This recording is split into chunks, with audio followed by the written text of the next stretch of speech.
আসসালামু আলাইকুম রহমতুল্লাহি ওয়া বারাকাতুহু। জুমাবারের সুন্দর এই সকালে সবাইকে আমন্ত্রণ জানাচ্ছি 21 টেলিভিশনের নিয়মিত অনুষ্ঠান, সরাসরি অনুষ্ঠান ইসলামী জিজ্ঞাসাতে।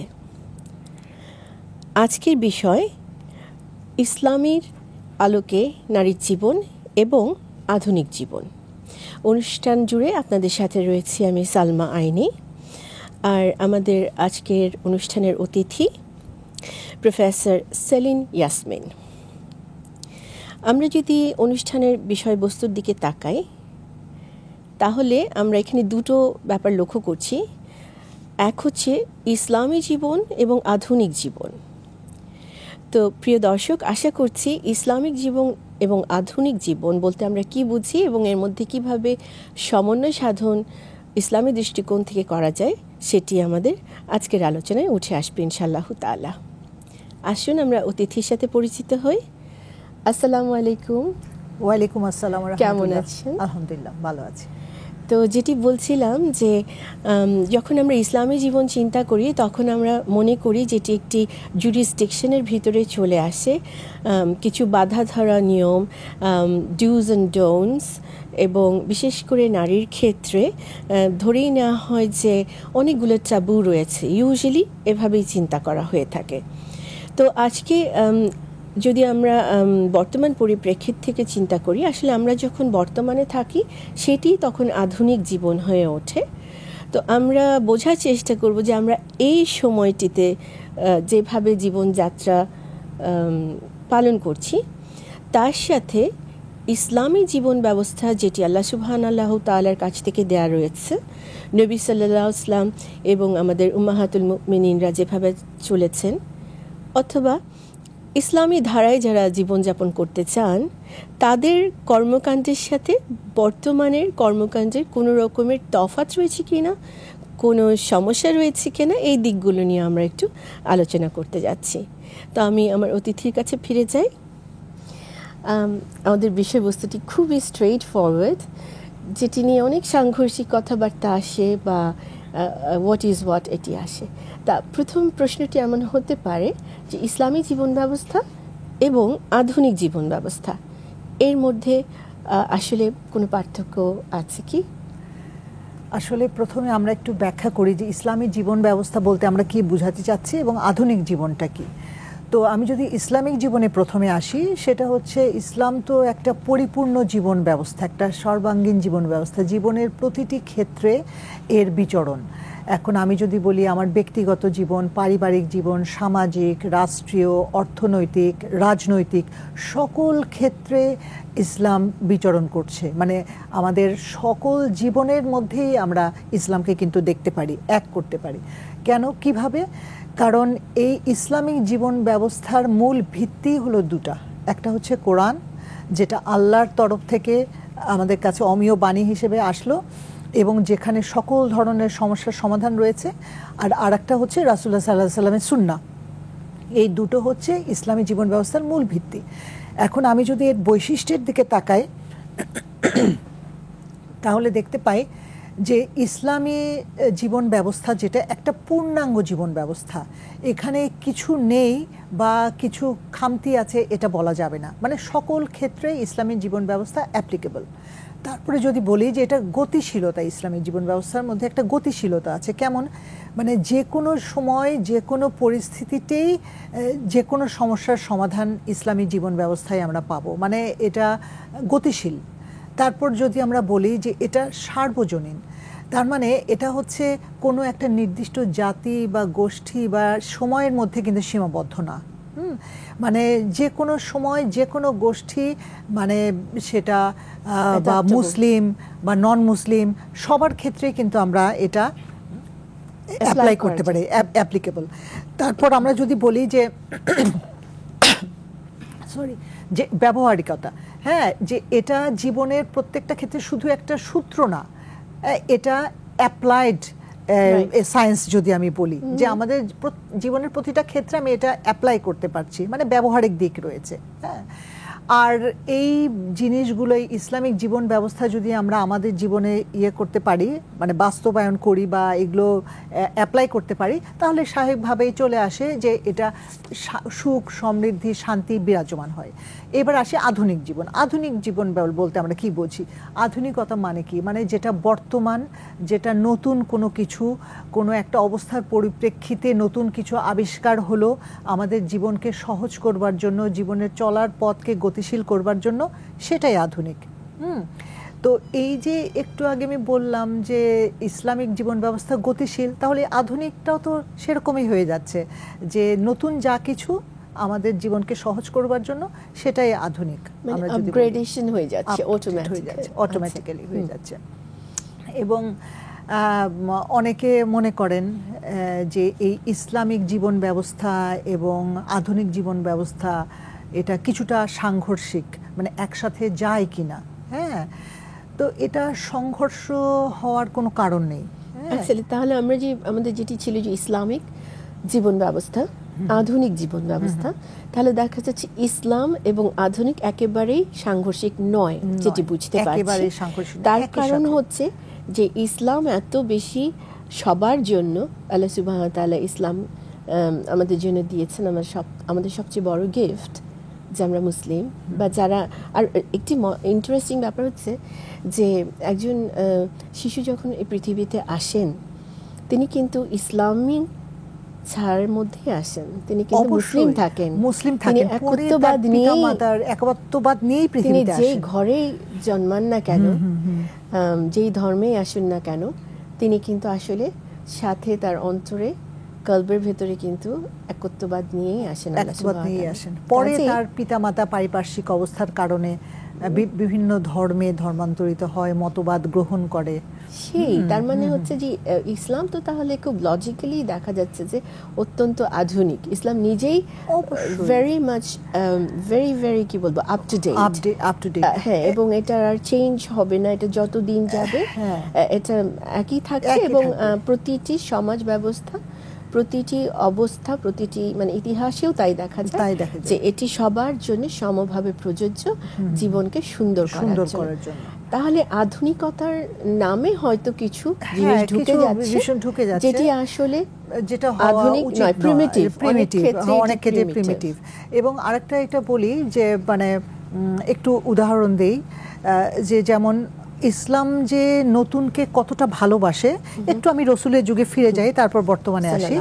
তো রাসূল সাল্লাল্লাহু আলাইহি সাল্লামের যুগে আমি যদি বলি যে আমি আসি খন্দকের যুদ্ধের কথায়, যখন মক্কার কুরাইশরা মদিনা আক্রমণ করতে আসছিল, হ্যাঁ, এখন কি করবে, আক্রমণ করবে, তখন সালমান ফার্সি কি করলেন, তখন রাসূলকে বললেন যে আমরা মদিনার চারপাশ দিয়ে একটা পরিখা খনন করি, তাহলে ওরা এটা পার হয়ে আসতে পারবে না। এবার রাসূল ওটা গ্রহণ করলেন, একটা নতুন একটা কনসেপ্ট, নতুন একটা আইডিয়া, উনি ওটা গ্রহণ করলেন এবং তাই করা হলো।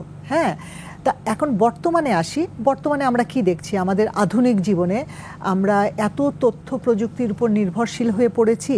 এখন আমি যদি মনে করি যে এটা তো ইসলামের সাথে যায় না, আমি নেব না, তাহলে কিন্তু আমার আত্মঘাতের সামিল হয়ে যাবে।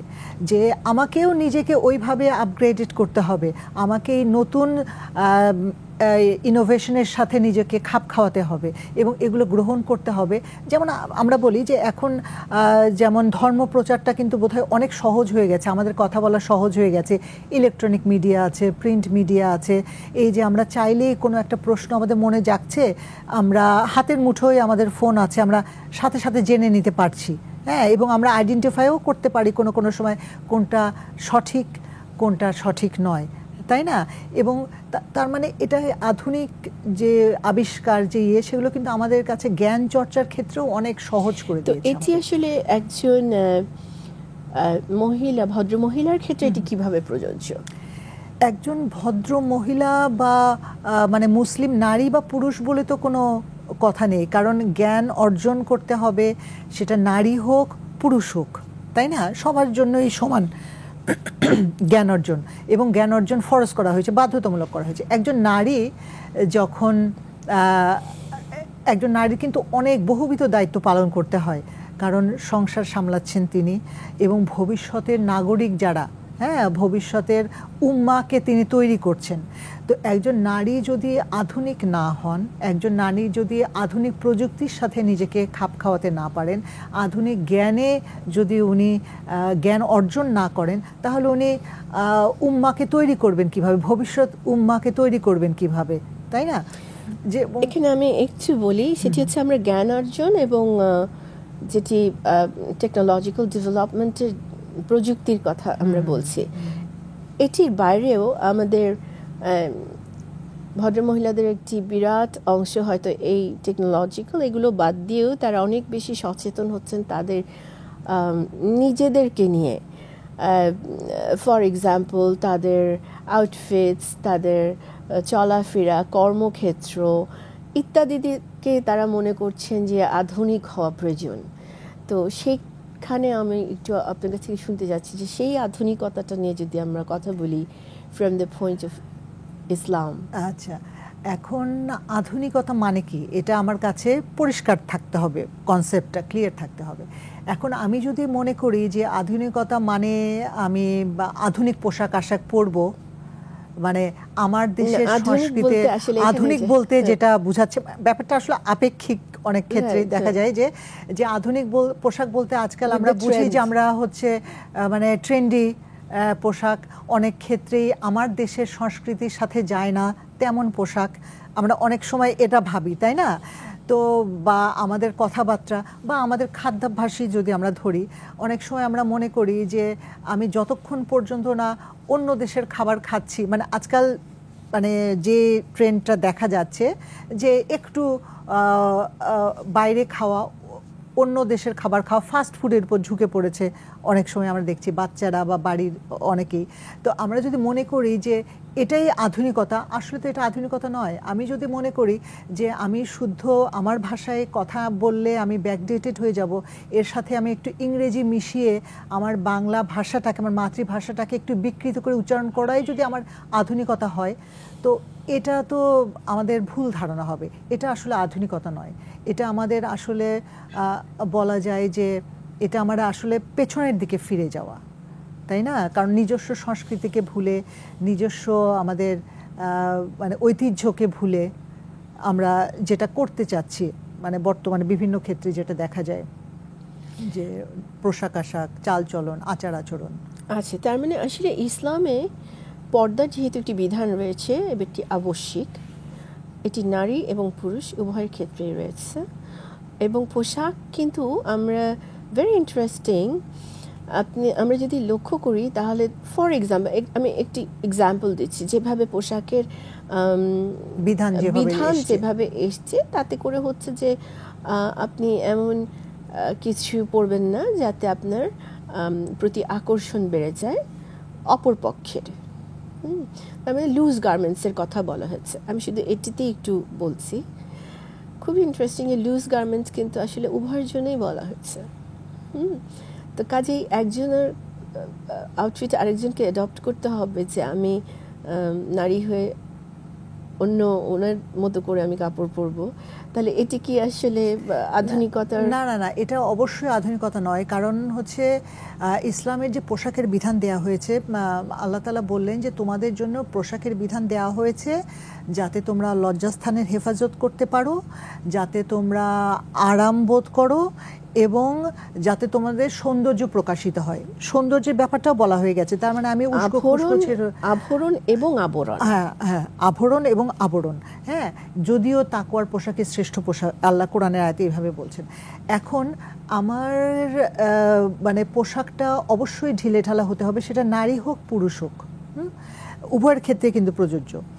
কারণ আমি যাতে অন্যের কাছে মানে চোখে না পড়ি, একটা কোনো রকম একটা ফিলিং না হয় অপর পক্ষের কাছে, একটা নেগেটিভ ফিলিং না হয়। তো এই ব্যাপারটা আমাদেরকে খেয়াল রাখতে হবে। এখন আমি নারী হয়ে বা আমি আবার ইসলাম আরেকটা আছে যে নারীরা পুরুষের পোশাক পরবে না, পুরুষরা নারীদের পোশাক পরবে না। কিন্তু এখন কিন্তু আমরা দুটোই দেখতে পাচ্ছি। শুধু কিন্তু নারীদেরকে বলা যাবে না যে নারীরা পুরুষের মতো পোশাক পরছে, পুরুষরাও কিন্তু অনেক ক্ষেত্রেই আজকাল নারীরা যে সমস্ত পোশাক পরেন অনেকেই অনেক ক্ষেত্রেই পরেন। যেমন আমি উদাহরণ দিই একটু, যে অনেক সময় দেখা যায় যে ওনারা এই যে পাঞ্জাবির সাথে উত্তরীয় পরেন, হ্যাঁ, বা এরকম পরেন, আবার অনেকে অলংকারও ব্যবহার করা শুরু করেছেন, অনেক ক্ষেত্রে দেখা যায় পুরুষরা। তো এই যে নারীরা পুরুষের মতো, পুরুষরা নারীর মতো, আল্লাহ কেন পৃথক দুটো সত্তা সৃষ্টি করলেন? তাদের নিজস্ব কিছু বৈশিষ্ট্য আছে, তাদের নিজস্ব কিছু স্বকীয়তা আছে, তাদের পোশাক আশাক আলাদা, তাদের চাল চলন আলাদা, তাদের কথা বলার ভঙ্গি আলাদা। তো একজন আরেকজনের মতো হতে চাইলেই তো হবে না, এবং এটা উচিত হবে না, এবং এটাকে মডার্নিজম বা এটাকে আমরা আধুনিকতা বলবো না, রাইট। তাই না? আমি এই ব্যাপারটা পয়েন্টটিতেই আমাদের কাছে আসলে একটু ফোকাস করতে চাচ্ছিলাম, যেগুলো তো আসলে ছড়িয়ে যাচ্ছে, এগুলো খুব ছড়িয়ে বেশি যাচ্ছে, সমাজে ছড়িয়ে যাচ্ছে। আর এখানে স্বকীয়তার ব্যাপার, যে ইন্ডিভিজুয়ালিটি এবং নিজস্বতা বজায় রাখা, টু ফিল প্রাউড যে আমি অবশ্যই। আমাকে যেভাবে পাঠানো হয়েছে আমি সেটাতে এক্সেল করব। Exactly, exactly. এবং সেই এক্সেলেন্সটা কোথায় আসবে, সেটা যেটি আমরা আলোচনা করলাম, যে জ্ঞান চর্চায় নিজেকে জ্ঞানী করে, নিজেকে ইন্টেলিজেন্ট করে, যাতে আমি সার্ভ করতে পারি, আমার সোসাইটিকে সার্ভ করতে পারি, আমার ঘর সুন্দর করতে পারি, এবং সেটি আমার দেশের জন্য উপকারে আসবে। অবশ্যই, শুধু অবশ্যই। আউটার ভাবে যদি আধুনিক হওয়া হয়, তাহলে সেটি আসলে আমাদের জন্য খুব এটাকে একটা আমরা কল্যাণকর আধুনিকতা হয়তো বা বলবো না ওইভাবে। রাইট। আমি যদি জ্ঞানের দিক থেকে পিছিয়ে থেকে আমি এই সমস্ত করে, মানে আমার আউটফিট, আমার কথাবার্তা, এগুলোতে আধুনিক হতে, আসলে এটাকে আমরা তো বাস্তবে ইন্টারচেঞ্জের তো খুব একটা মানে প্রয়োজন আছে, এমনও কোথাও সায়েন্টিফিক্যালিও এটি পাওয়া যাচ্ছে না, বা যত গবেষণা হয়েছে সেখানে বেরোয়নি। যার যার স্বকীয়তা, কেউ কারোর প্রতিদ্বন্দ্বী তো নন না, অবশ্যই না। আল্লাহ তাহলে কেন দুজন মানুষ সৃষ্টি করলেন, তাই না? আল্লাহ আদম আলাইহিস সালামকে সৃষ্টি করলেন, তারপরে তার সঙ্গী হিসেবে, তার বন্ধু হিসেবে হাওয়া আলাইহিস সালামকে সৃষ্টি। কেন আল্লাহ দুইজন সৃষ্টি করলেন? কারণ একজন আরেকজনের বন্ধু। আল্লাহ কি বলছেন সূরা তাওবাতে? তোমরা পরস্পরের বন্ধু, সহযোগী। হ্যাঁ, মানে একে অপরকে ভালো কাজে আদেশ দেবে, অসৎ কাজে নিষেধ করবে। তার মানে দুটো সত্তাকে আল্লাহ সৃষ্টি করলেন পরস্পরের সহযোগী হিসেবে, বন্ধু হিসেবে, প্রতিদ্বন্দ্বী হিসেবে নয়, পরিপূরক হিসেবে সৃষ্টি করলেন। একদম। আচ্ছা, এখন আরেকটি বিষয়, সেটি হচ্ছে যে আমরা সবাই জানি যে ইসলাম জ্ঞান চর্চাকে পুরুষ এবং মহিলা উভয়ের জন্যই এটিকে ফরজ ঘোষণা করেছে। অনেক জায়গায় তো নারীদের কোনো মর্যাদাই ছিলও না, এখনও অনেক অনেক জায়গায় দেখা যাবে তাদেরকে আলাদা করে সত্তা দিয়ে যে তিনি যে এগিয়ে যাবেন, এটির প্রতিবন্ধকতা অনেক জায়গায় আমরা দেখতে পাবো। আমি সেই ডিটেইল উদাহরণ আর যাচ্ছি না, because it is very vehemently clear. তো আমার ইসলামী দিক থেকে একজন নারী বা পুরুষকে তো আলাদা করা হয়নি, শুধুমাত্র তাদের কর্মক্ষেত্র বা তারা কে কী করবেন এটি সুনির্দিষ্ট করে বলা আছে, যেটি করলে শান্তি বজায় থাকবে, শৃঙ্খলা, সৌন্দর্য, বিশৃঙ্খল পরিস্থিতি তৈরি হবে না। তো যারা বিভিন্ন পেশায় আমরা রয়েছি, মহিলারা এখন অনেক কাজ করছেন, এবং নবী সাল্লাল্লাহু আলাইহি ওয়াসাল্লামের যুগেও তারা কাজ করেছেন, বিভিন্ন ক্ষেত্রে এক্সেল করেছেন। তো কোনো বিধিনিষেধ কি আছে আদৌ? আসলে মানে আমরা যদি কোরআন এবং সুন্নাহর আলোকে যদি করতে চাই, বিশ্লেষণ করতে চাই, এবং রাসূলের যুগের মহিলাদের স্বাধীনতা যদি দেখি এবং তাদের কর্মক্ষেত্র যদি দেখি, তাহলে কিন্তু আমরা কোনো পার্থক্য দেখতে পাই না, বা কোনো বিধিনিষেধ ইসলামের পক্ষ থেকে কোনো বিধিনিষেধ দেখতে পাই না। কারণ আমি যদি বলি যে মানে প্রথমত, এবং কিছু কিছু কাজকে তো এনকারেজ করা হয়েছে, যেমন শিক্ষকতা পেশা নারীদের জন্য ভালো, এটা এনকারেজ করা হয়েছে যে তারা মানে প্রাথমিক পর্যায় থেকে শুরু করে উচ্চ পর্যায় পর্যন্ত নারীরা শিক্ষকতা করবেন। হ্যাঁ, নারীরা চিকিৎসার কাজে নিজেকে নিয়োজিত রাখবেন, নারীরা নার্সিং পেশায় নিজেদেরকে, এগুলো কিন্তু এনকারেজ করা হয়েছে। কারণ রাসূল সাল্লাল্লাহু আলাইহি সাল্লামের সময়ে আমরা তো অনেক মহিষী নারীকেই দেখি যারা বিভিন্ন ব্যাপারে শিক্ষা দিতেন। যেমন আয়েশা রাদিয়াল্লাহু তাআলা আনহার কাছে অনেক সাহাবী আসতেন, পুরুষ সাহাবীরাও আসতেন তাদের কাছে শুনতে, তাই না, মানে রাসূলের জীবন সম্পর্কে শুনতে বা শিখতে আসতেন অনেক কিছু।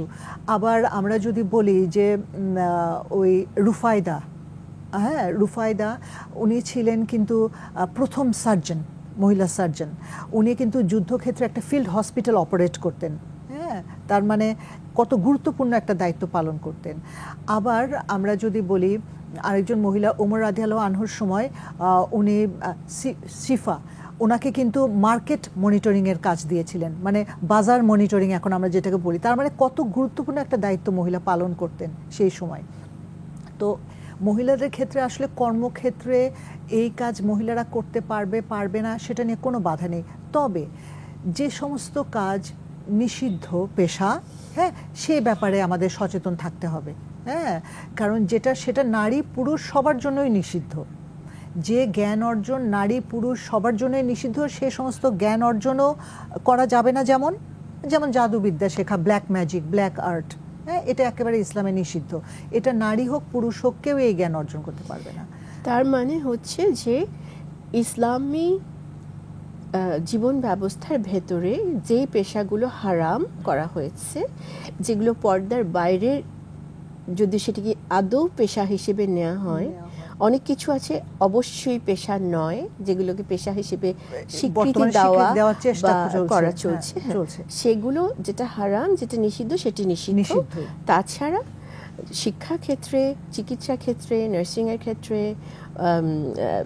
কাউন্সিলিং এর ক্ষেত্রে, যে কোনো ক্ষেত্রে আজকাল মহিলারা কিন্তু আধুনিক যুগে মহিলারা মানে ব্যাংকে জব করছে, কর্পোরেটে জব করছে। তো আমাদের আসলে একটি ছোট্ট বিরতিতে যেতে হচ্ছে এখন, আর আমরা আবার ফিরে আসবো, কন্টিনিউ করব আমাদের এই গুরুত্বপূর্ণ আলোচনাটি ইনশাআল্লাহ তাআলা। প্রিয় দর্শক, আমরা নিয়ে নিচ্ছি ছোট্ট একটি বিরতি, আমাদের সাথেই থাকুন, আমরা আবারও ফিরে আসছি খুব শিগগিরই।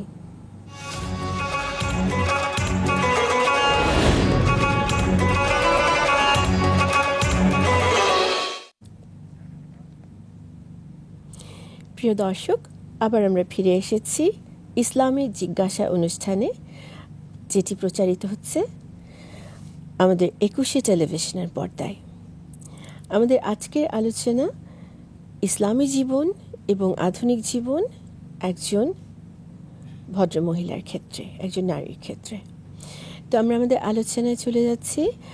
রয়েছি আমি সালমা আইনি আর আমাদের অতিথি সেলিন ইয়াসমিন। অনেকেই আছেন যারা কিনা ঘরে থাকেন, তারা বাইরের কাজ করেন না। যদি সরাসরি বলি তাহলে তারা কোনো চাকরি করেন না, ওভাবে আউটওয়ার্ড জবে নেই। তো এখন একটি এমন একটি অবস্থায় আমরা আছি, যদি দেখা যায় যে যিনি ঘরে আছেন তার অনেক ক্ষেত্রেই তিনি কেন বাইরে কাজ করেন না, এটি একটি প্রশ্ন। তার ঘর থেকেই করা হয়, তার আত্মীয় স্বজনরা করেন।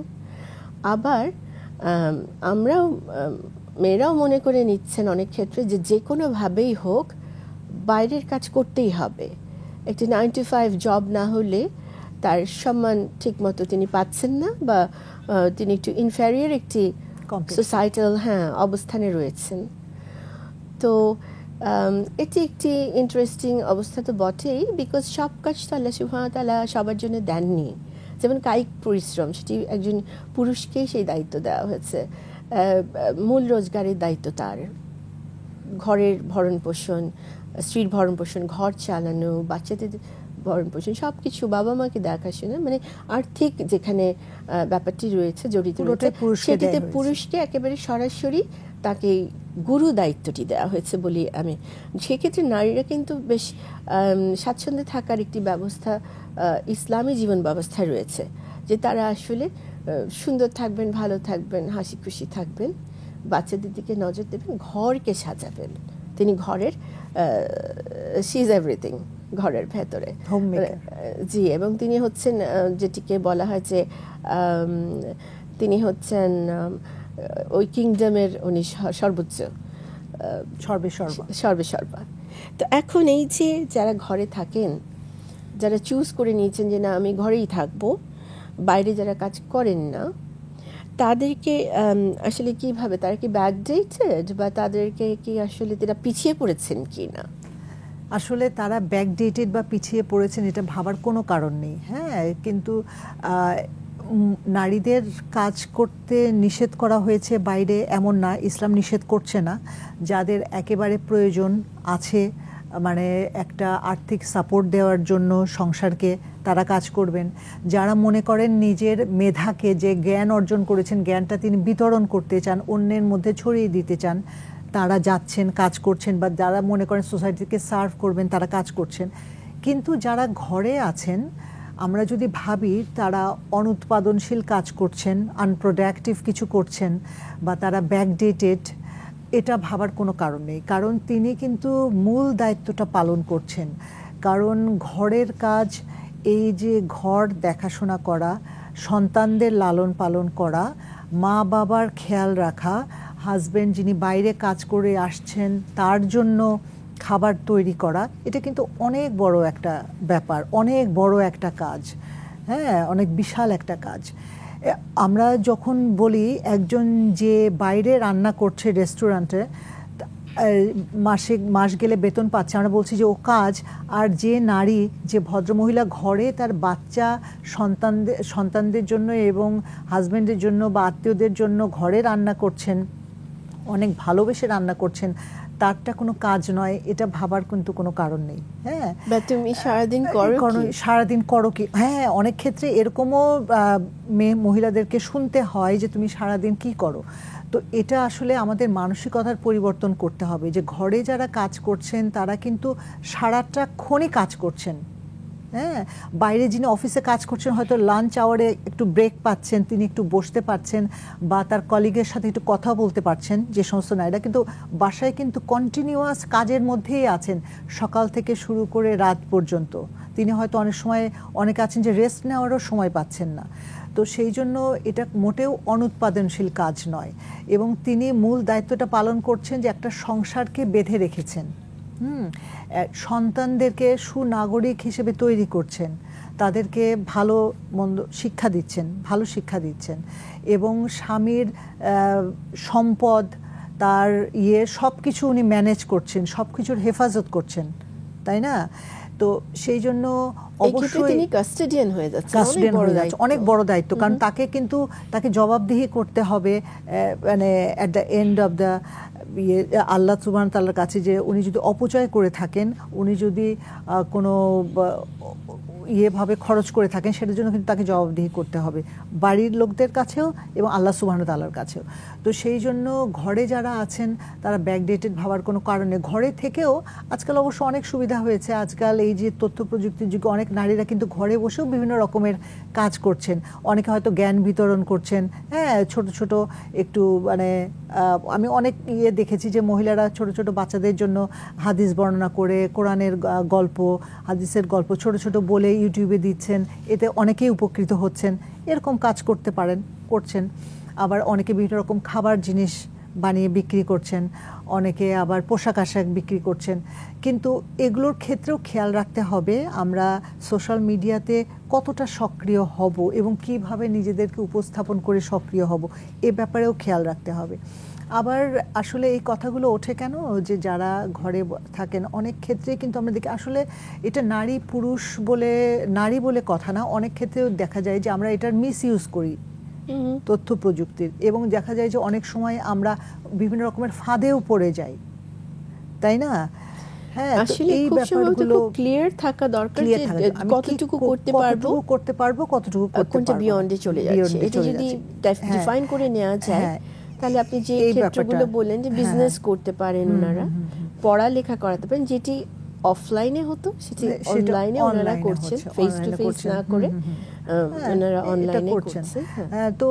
তো এবং বাড়িতে তারা এই যে শ্রমটা দিচ্ছেন, তিনি একজন কেয়ারটেকারের কাজ করছেন, বাড়িতে পুরো বাড়ি খেয়াল করছেন, তিনি একজন বাচ্চার পরিচারক মানে ন্যানির কাজ করছেন, তিনি একজন কুকের কাজ করছেন, বাড়ির সব দিকে খেয়াল রাখছেন, বয়স্ক যারা থাকেন তাদের নার্সিং করছেন।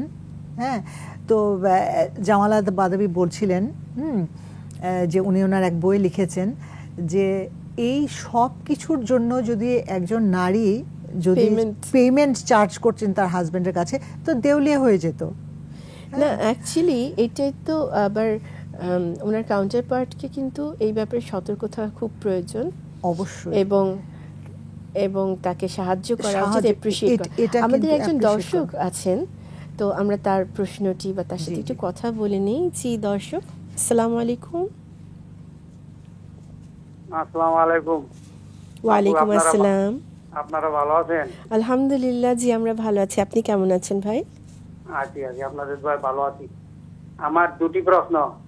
জি, প্রথম প্রশ্নটি হলো, পুরুষ এবং মহিলাদের নামাজের মধ্যে পার্থক্য আছে কিনা, আর আচ্ছা। মহিলারা কোথায় হাত বাঁধবে, রুকু সিজদা কিভাবে করবে। আর দ্বিতীয় প্রশ্নটি হলো, কোরআন থেকে সূরা সাবা আয়াত নম্বর 28, অধ্যায় 34, সূরা সাবা আয়াত নম্বর 28। আমি আল্লাহ মুহাম্মদ সাল্লাল্লাহু আলাইহি সাল্লামকে পাঠিয়েছি সারা পৃথিবীর নবী হিসাবে, সুসংবাদদাতা এবং পাপ থেকে সতর্ককারী হিসাবে। অধিকাংশ লোক তা জানে না। আমি মুহাম্মদ সাল্লাল্লাহু আলাইহি সাল্লামকে পাঠিয়েছি সারা পৃথিবীর নবী হিসাবে, সুসংবাদদাতা। সুসংবাদদাতা বলতে এই আয়াতটিতে কোরআন কি বলতেছে, সূরা সাবার 28 নম্বর আয়াতে।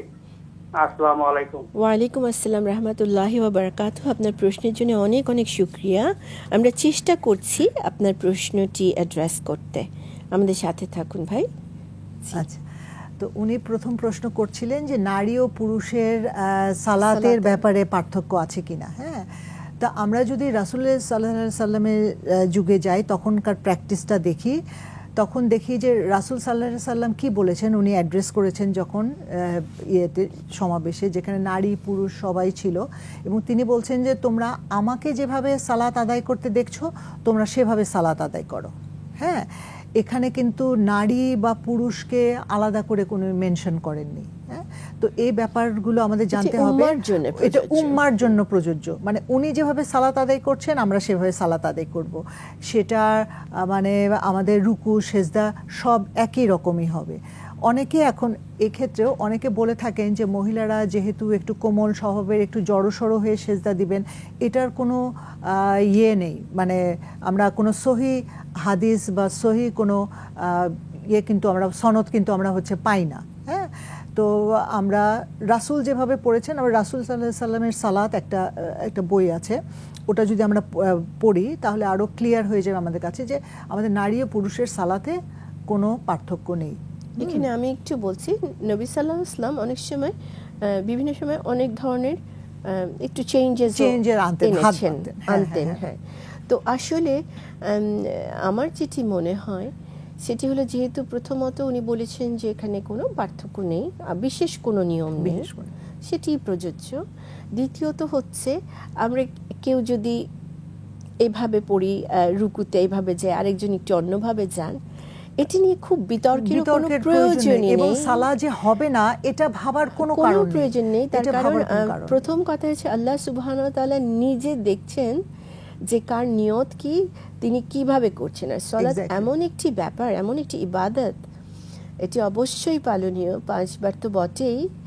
আর ওখানে আল্লাহ সুবহানাহু ওয়া তাআলার সামনে দাঁড়াচ্ছি, এটি চিন্তা করলে ভদ্রমহিলা এবং ভদ্রলোক যে কোনো ক্ষেত্রেই তারা এমনিতেই নরম হয়ে যেতে হবে, তাদের চোখে এমনিতেই চোখে পানি চলে আসবে। কারণ আল্লাহ তাআলা কোরআনে বলছেন না যে যা এমন, মানে সেই সমস্ত ব্যক্তির কথা উল্লেখ করছেন যে যাদের এই কোরআনের আয়াত শুনলে চোখে পানি চলে আসে, তার মানে কোমল স্বভাবের। হ্যাঁ, কোমল স্বভাব, সেটা নারী পুরুষ সবাই। কারণ এই তো বলছে না যে ওই যে বিখ্যাত যে আমাদের যে হাদিসটা, জিবরিল আলাইহিস সালাম এলেন যে বর্ণনা করতে, মানে দিন শিখাতে, যে ঈমান কি, ইসলাম কি, ইহসান কি। তো ইহসান কি যখন আসছে তখন উনি বললেন যে তোমরা এমনভাবে আল্লাহর সামনে দাঁড়াবে, সালাত আদায় করবে যেন তুমি তাকে দেখতে পাচ্ছ। যদি ওটা না পারো তাহলে মনে করবে তিনি তোমাদের দেখছেন, তার মানে আল্লাহ আমাকে দেখছেন। এই ব্যাপারটা যদি আমার ভেতরে থাকে তাহলে অটোমেটিক্যালি নারী পুরুষ উভয়েরই তো একেবারে বিনয়ে, আমরা যখন আমাদের সিনিয়র কাউকে দেখি আমরা সালাম দিই, বিনয়ী হয়ে কথা বলি, তাই না? মানে আমাদের বসদের সাথে যখন দেখা হয় একেবারে বিনয়ের সাথে কথা বলি, তাহলে আল্লাহর সামনে কতটা বিনয় আমাদের প্রকাশ করা উচিত। এই এমনিতেই জড়সড় হয়ে যাওয়ার কথা, আসলে আমার তাকওয়া কতটুকু আছে সেটি হচ্ছে মূল বিষয়। আচ্ছা, উনি দ্বিতীয় প্রশ্ন করেছিলেন যে আল্লাহ তাআলা কোরআনে শুধু সূরা সাবা না, অনেক জায়গাতেই বলেছেন আমি নবীদেরকে পাঠিয়েছি সুসংবাদদাতা হিসেবে এবং সতর্ককারী হিসেবে। তো সুসংবাদদাতা কাদের জন্য? আসলে একটা আয়াতকে যখন আমরা নেব তখন ওর আগে পরের আয়াতগুলো আমাদেরকে পড়তে হবে, ওগুলো ব্যাখ্যা বিশ্লেষণ করতে হবে। সুসংবাদদাতা নবী রাসূলরা তাদের জন্য যারা সৎ পথে আছে, যারা আল্লাহ যে জীবন বিধান দিয়েছেন সে পথে চলছেন, ইসলামিক পন্থায় জীবন অতিবাহিত করছেন আল্লাহ নির্দেশিত পথে, তাদের জন্য সুসংবাদ। কি সুসংবাদ? বেহেশতের সুসংবাদ। মানে হেয়ার আফটার, মানে পরবর্তী জীবনে তাদের জন্য কত সুখ স্বাচ্ছন্দ্য আছে আল্লাহ তাআলা কোরআনে এগুলো বর্ণনা করছে, তাদের জন্য সুসংবাদ। আর দুঃসংবাদ বা সতর্কবাণী কাদের জন্য? যারা আল্লাহর নির্দেশিত পথে চলছে না, আল্লাহ যা নির্দেশ দিচ্ছেন সেটা চলছে না, তাদের জন্য হচ্ছে সতর্কবাণী হিসেবে এই কোরআন নাজিল হয়েছে। তার মানে নবী রাসূলরা সুসংবাদদাতা এবং সতর্ককারী হিসেবে। তার মানে এই যে আমাদের কল্যাণের জন্যই যে আমরা ভুল না করি এবং আমরা যখন আল্লাহ তাআলাকে ভালোবেসে ফেলবো তখন আমাদের জন্য সেই অসম্ভব সুন্দর জান্নাত অপেক্ষা করছে। আমাদের আরেকজন দর্শক রয়েছেন আমাদের সাথে। আসসালামু আলাইকুম। ওয়ালাইকুম সালাম। জি ভাই, আমরা শুনতে পাচ্ছি, বলেন। আপনার টেলিভিশনের ভলিউম একটু কমিয়ে নিতে হবে প্লিজ। হ্যালো। জি, আপনার টেলিভিশনের ভলিউমটা একটু কমিয়ে নেবেন প্লিজ।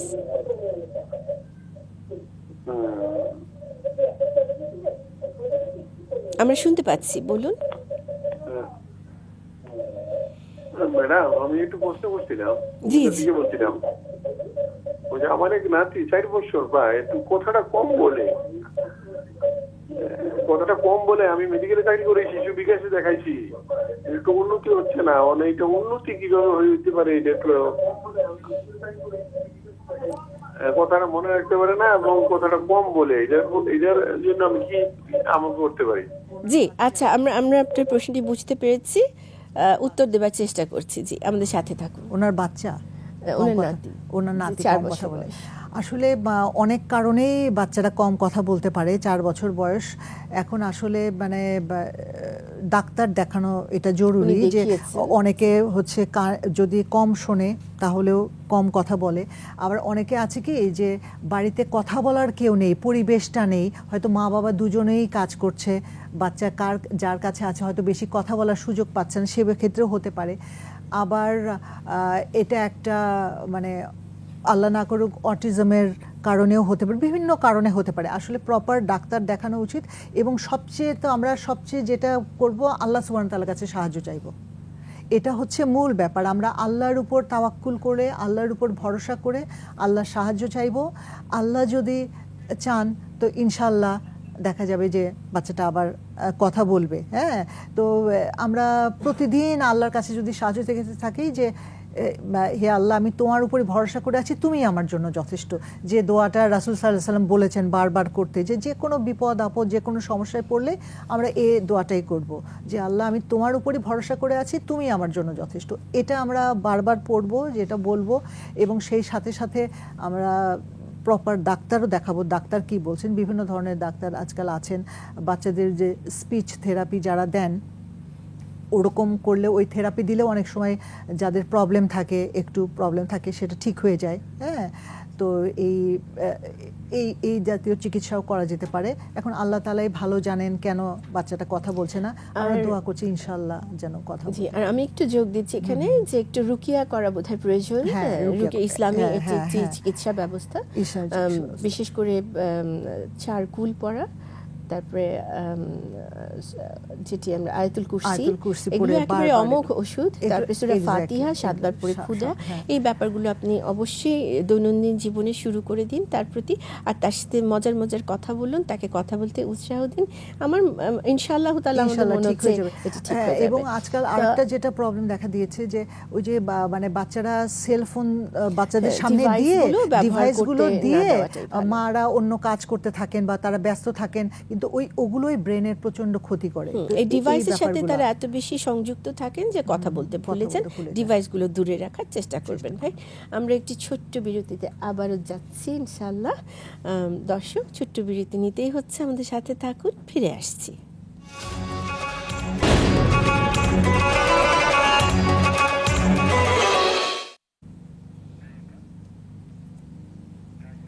আসসালামু আলাইকুম, আবার ফিরে এসেছি প্রিয় দর্শক। আমাদের অনুষ্ঠান 21 টেলিভিশনের নিয়মিত একটি অনুষ্ঠান শুক্রবারে, ইসলামী জিজ্ঞাসা। আশা করছি সাথেই রয়েছেন। আমাদের একজন দর্শক রয়েছেন, তো আমরা একটু তার প্রশ্নটি নিতে চাচ্ছি। আসসালামু আলাইকুম। শুনতে পাচ্ছি আপা। ওয়ালাইকুম আসসালাম। জি, আমরা শুনতে পাচ্ছি। আচ্ছা, আমি একটা প্রশ্ন করতেছিলাম, ওই আপা বললেন যে আপনার ওই যে ছেলে এবং মেয়েদের নামাজ উভয় একই রকম, কিন্তু আপা ওই যে ছেলেরা ফরজ যে পড়ে, ধরেন জোহরের ফরজ, মাগরিবের ফরজ, ওনারা তো কেরাত করে পড়ে, কেরাত করে না? জি জি জি জি জি বলেন। তাহলে একরকম কি করে হলো, এটি প্রশ্ন? জি জি জি আচ্ছা ঠিক আছে, অনেক ধন্যবাদ আপনাকে, আমরা উত্তরটি দেবার চেষ্টা করছি। আচ্ছা, ধন্যবাদ আপা। আসলে আমরা তখন কথা বলছিলাম যে ভদ্রলোক প্রশ্ন করেছিলেন যে স্ট্রাকচারের ক্ষেত্রে যে কিভাবে ওঠা বসা রুকু সেজদা করবে, আমরা তখন সেটা বলেছি যে স্ট্রাকচারের ক্ষেত্রে একই রকম রাসূল সাল্লাল্লাহু আলাইহি সাল্লাম বলছেন যে আমরা যেভাবে দেখছো সেভাবে পড়ো। আর ছেলেরা যে উচ্চ স্বরে কোনো কোনো ওয়াক্তে ফরজ নামাতে উঁচু স্বরে কেরাত পড়ে, ওটা মহিলারা পড়ছে না। হ্যাঁ, ওটা হচ্ছে ছেলেরাই উঁচু করে বা তাকবীর যখন দেয়, হ্যাঁ মানে উঁচু করে করে, মহিলারা সেক্ষেত্রে উঁচু করে পড়ছে না, উঁচু করে পড়ার প্রয়োজন নেই, মানে জোরে পড়ার প্রয়োজন নেই। তো এতটুকু বোধহয় বলা আছে যে যাতে যাতে নিচে যেন শোনা যায়, মানে এমন করে পড়ছি যে আমি নিজের কানে নিজে শুনতে পাচ্ছি, এটা করা, এটি কনসেন্ট্রেশন এটা কনসেন্ট্রেশন রাখার জন্যই আসলে। জি যে একেবারে মনে মনে পড়লে দেখা যায় যে মনটা অন্যদিকে চলে যায়। জি জি, এখানে সালাতের তো কোনো সালাতের কোনো কিরাত তো মহিলারাও কিরাতই পড়বে, কোনো অসুবিধা নেই, কোনো অসুবিধা নেই। সেই আশা করছি আপনার উত্তরটি পেয়েছেন বোন। সাথে রয়েছে আমি সালমা আইনি এবং আমাদের আজকের অতিথি সেলিন ইয়াসমিন। আমরা তাহলে একটু প্রশ্নে চলে যাই, আলোচনায় ফিরে আসছি। সেটি হচ্ছে যে ইসলামী জীবন ব্যবস্থায় তাহলে একজন মহিলার তার জীবন কি খুব সংকুচিত হয়ে যাচ্ছে? স্বাধীনতায় কোনো হস্তক্ষেপ করা হচ্ছে কি, যদি আমরা ইসলামী দৃষ্টিকোণ থেকে চিন্তা করি? আসলে স্বাধীনতা বলতে আমি কি বোঝাতে চাচ্ছি, ইসলাম কিন্তু সব নারী পুরুষ সবাইকে স্বাধীন করেছে, মানে তার ইচ্ছা মতো উনি সবকিছু করতে পারে, কিন্তু তারও তো একটা লিমিট আছে, তাই না? মানে স্বাধীনতা বলতে আমি কি বোঝাতে চাচ্ছি, আমি যদি প্রথমে ধরি বাক স্বাধীনতা, মানে বাক স্বাধীনতা আমাকে দেয়া হয়েছে বলেই কি আমি এমন কিছু করব, ও এমন কটূক্তি করব, অন্যকে অ্যাটাক করে কথা বলবো, তা তো নিশ্চয় নয়, তাই না? মানে প্রথম কথা হচ্ছে ইসলাম সম্পূর্ণ স্বাধীনতা দিয়েছে, এটি হচ্ছে হ্যাঁ, এটা ক্লিয়ার, নারী পুরুষ সবাইকেই সমান স্বাধীনতা দিয়েছে, হ্যাঁ মানে চাল চলন কথা সব কিছুর ক্ষেত্রে, কিন্তু সেই স্বাধীনতাটা সব সমাজেই সব ইয়েতেই একটা তো একটা লিমিটের মধ্যে থাকতে হবে। যেমন আমাকে চলাফেরা করার স্বাধীনতা দিয়েছে মানে কি আমি স্বেচ্ছাচারী হয়ে যেখানে ইচ্ছা সেখানে যাব, যা ইচ্ছা তাই করে বেড়াবো, তা নিশ্চয়ই নয়। একটা ইংরেজিতে কথা আছে না, man is born free but everywhere he is chained, তাই না? জি সেলিন, আমাদের আরেকজন দর্শক চলে এসেছেন, আমরা ওনার কথাটা একটু শুনে নিই, প্রশ্নটা নিয়ে আমরা আলোচনায় ফিরছি। জি দর্শক, আসসালামু আলাইকুম।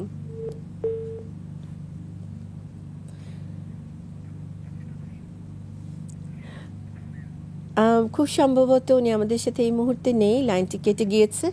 জি, তো আমরা আলোচনায় ফিরে আসি। হ্যাঁ, তারপর আমরা যদি বলি চলাফেরার স্বাধীনতা, হ্যাঁ চলাফেরার স্বাধীনতা আছে, কিন্তু আমি এই চলাফেরা করতে যে আমি এমন এমন জায়গায় নিজেকে নিয়ে যাব না যেখানে গেলে আমার নিজের সম্মানের হানি হবে, যেখানে গেলে আমার পরিবারের সম্মানের হানি হবে, তাই না? স্বাধীন আমরা সব সময়, কিন্তু তার মধ্যেও একটা লিমিটেশনস থাকতে হবে, যে বিশৃঙ্খলা যেন তৈরি না হয়। মানে ব্যক্তিগত জীবন, পারিবারিক জীবন, সামাজিক জীবন, রাষ্ট্রীয় জীবন, সব জায়গাতেই কিন্তু কিছু অনুশাসন আছে, একটা সামাজিক অনুশাসন আছে। আমরা সেই সামাজিক অনুশাসনের ঊর্ধ্বে কেউ নই, সে নারী হোক পুরুষ হোক। কিন্তু ইসলাম কিন্তু এটা বলার কোনো কারণ নেই যে ইসলাম নারী স্বাধীনতা হরণ করছে, আমার উপর পোশাকের বিধান দিয়েছে বলেই আমার স্বাধীনতা হরণ করছে, এটা না। আমার উপর মানে এই যে চলাফেরার স্বাধীনতা মানে লিমিটেড করেছে বলেই আমার কিন্তু স্বাধীনতা হরণ করা নয়। আসলে চলাফেরার স্বাধীনতা দিয়েছে বলার বাইরেও বলা যেতে পারে যে ঘরকে সর্বোত্তম জায়গা বলা আছে, নিরাপদ কত কাজ ঘরে, যে আমরা এখন যেটি দেখা যাচ্ছে আমরা অন্তর্মুখী না হয়ে বহির্মুখী হয়ে যাচ্ছি, সংসারে কিন্তু সমস্যা। দর্শক আরেকজন চলে এসেছেন, আমরা তাকে একটু নিয়ে নিচ্ছি। জি আসসালামু আলাইকুম। ওয়ালাইকুম সালাম। জি ভাই শুনতে পাচ্ছি, বলেন। হ্যাঁ, প্রশ্ন করব? জি জি প্লিজ। জি আচ্ছা, হ্যাঁ,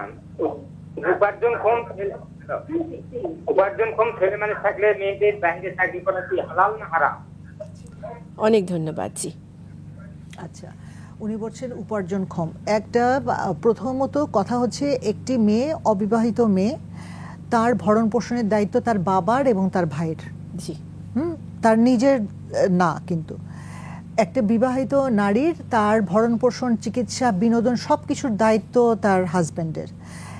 তার হাজব্যান্ডের অ্যাবসেন্সে যখন ছেলে বড় হয়ে গেল, মার ভরণ পোষণ, সকল চিকিৎসা, বিনোদন, সকল কিছুর দায়িত্ব তার ছেলের। এখন কথা হচ্ছে যে কোনো নারী যদি চান যে তিনি কাজ করবেন, তিনি যে স্কিলটা অর্জন করেছেন, যে জ্ঞানটা অর্জন করেছেন, সেটা উনি বাইরে যেয়ে কাজ করবেন, শালীনতার মধ্যে থেকে, ইসলামিক বিধিনিষেধ মানে শালীনতার মধ্যে থেকে উনি যে কোনো কাজে যেতে পারেন। রাসূল সাল্লাল্লাহু আলাইহি সাল্লামের সময় কিন্তু নারীরা অনেকেই বাইরে কাজ করতেন। হ্যাঁ, নিষেধ নেই, এটা হারাম আমরা বলতে পারবো না, হারাম বলা যাবে না, প্রয়োজনে তিনি করতে পারবেন, বাইরে যেতে পারবেন। হ্যাঁ, এখন ঘর ঠিক রেখে অবশ্যই এটা প্রি রিকুইজিট, মানে প্রায়োরিটি ঘরটা আগে। কারণ একজন নারীকে যেহেতু ঘরের দায়িত্ব দেওয়া হয়েছে, ঘর ঠিক রেখে তিনি বাইরে কাজ করতে পারবেন, কোনো সমস্যা নেই। কারণ রাসূলের যুগে এরকমও আমরা উদাহরণ দেখেছি যে রাসূল যেহেতু যখন বললেন যে তোমরা হচ্ছে দান সাদাকা করো, অনেক সওয়াব, তখন নারীরা বললেন যে আমি তো ইনকাম করি না, দান সাদাকা করবো কীভাবে? তারপর তারা কি করলেন, নিজেরা বাসায় বসে হাতের কাজ করে বিক্রি করে সেই টাকা দান সাদাকা করতেন। একদম, হ্যাঁ একদম। তার মানে আমি কিন্তু করতে পারবো, হারাম এটা আমরা বলবো না, তবে ইসলামিক বিধিনিষেধের মধ্যে থেকে ঘর ঠিক রেখে আমরা বাইরে কাজ করতে পারবো। জি জি, তবে যদি একেবারে এটি অশান্তি ডেকে আনে তখন এটি সমাধান করে নিজেদের মধ্যে। তাহলে আমরা আচ্ছা, আমরা যেটা আলোচনায় চলে আসি। হ্যাঁ, আমরা যেটা বলছিলাম যে স্বাধীন আমরা সবাই, কিন্তু স্বাধীনতার নামে আমরা যেন স্বেচ্ছাচারী হয়ে না যাই, স্বাধীনতার নামে যেন আমরা মানে বেশি এক্সট্রোভার্ট হয়ে না যাই, যেটা নারীদের সাথে মানানসই না, এরকম যেন আমরা না হই, তাই না? এই ব্যাপারগুলো সহনশীলতার ব্যাপার আছে। হ্যাঁ, সহনশীল হতে গিয়ে যাতে আমরা অপরকে হার্ট না করি, এবং আমার যিনি পার্টনার আছেন বা যাদের সাথে আমার বসবাস, বাইরের জগৎটা মোটামুটি ভাবে দূরের একটি জগৎ, আর আমার ঘর হচ্ছে তারা আমার দুঃখে সুখে তাদেরকে আমার পাশে দেখতে চাই, তো তাদের প্রতি কর্তব্য। এবং এই কারণেই কিন্তু আজকাল ঘর ভেঙে যাওয়ার সংখ্যা বেশি দেখছি, এ কারণেই যে আমরা বেশি বোধহয় স্বাধীন চেতা হয়ে গেছি, বেশি স্বেচ্ছাচারী হয়ে গেছি, আমরা কম্প্রোমাইজ করতে চাই না কোনো কিছুতেই। আমাদের অনুষ্ঠান প্রায় শেষের দিকে, আমরা তো শেষে আমরা একটু র্যাপ আপ করি। সেটি হলো ধর্মীয় বিধিনিষেধ মেনে একজন মহিলা তিনি কিভাবে আধুনিক জীবনযাপন করতে পারেন। ধন্যবাদ। আসলে মানে এতক্ষণ আমরা এটাই আলোচনা করছিলাম যে ধর্মীয় বিধিনিষেধ মানে আমরা কিভাবে চলবো, আমাদের পোশাক আশাক, আমাদের আচার আচরণ, আমরা কথা বলার ভঙ্গি, হ্যাঁ, এই ব্যাপারগুলো খেয়াল রাখতে হবে যে এগুলো মেনে আমরা যে যা কিছু নতুন, যা কিছু সবই আমরা গ্রহণ করব আধুনিক। তবে আধুনিকতার নামে বর্তমানে আমরা যেটা দেখছি, আমি একটু বলতে চাই, আধুনিকতার নামে বর্তমানে আমরা যেটা দেখছি যে এই যে একে অন্যের সাথে সম্পর্ক, পারিবারিক বন্ধনগুলো কিন্তু অনেক দুর্বল হয়ে গেছে। এই ব্যাপারটা জরুরি, এটা যেন আধুনিকতার নামে যেন এটা না হয়, বিশৃঙ্খলা। অনেক ধন্যবাদ, আসলে আলোচনা খুব গুরুত্বপূর্ণ। আবার ধন্যবাদ জানাচ্ছি আমাদের সাথে থাকার জন্য। প্রিয় দর্শক, একদম শেষ পর্যায়ে চলে এসেছি আজকের অনুষ্ঠানের ইসলামী জিজ্ঞাসা 21 টেলিভিশনে প্রচারিত হচ্ছে। আমরা যেটি বুঝলাম যে একজন মহিলার ক্ষেত্রে কোনো বিধিনিষেধ ইসলামে নেই। আমরা ইসলামী বিধিনিষেধ আল্লাহ সুবহানাহু ওয়া তাআলা যেগুলো সেট করে দিয়েছেন তার মধ্যে চলে আমরা ইনশাআল্লাহু তাআলা আল্লাহ তাআলাকে খুশি করার জন্য আমরা সব কিছুই অতি যদি রাখি মনের মধ্যে যে আমাদের শেষ ঠিকানা জান্নাতে যাওয়ার আকাঙ্ক্ষা, সেভাবে যদি আমরা চলি তাহলে নিশ্চয়ই আমাদের স্বাধীনতা সম্পূর্ণভাবেই সুরক্ষিত থাকবে, এবং আমরা স্বাধীনতার নামে কোনো এমন কিছু করব না যেটি সমাজে বা দেশের পরিপ্রেক্ষিতে কোনোভাবেই কোনো বিপর্যয় ডেকে আনে না। আমরা তা চাই না, আমরা সেটি করব না, আমরা সুন্দর থাকবো, সমাজকে সুন্দর রাখবো। সবাই অনেক অনেক ভালো থাকুন, ইনশাআল্লাহু তাআলা আবার দেখা হবে।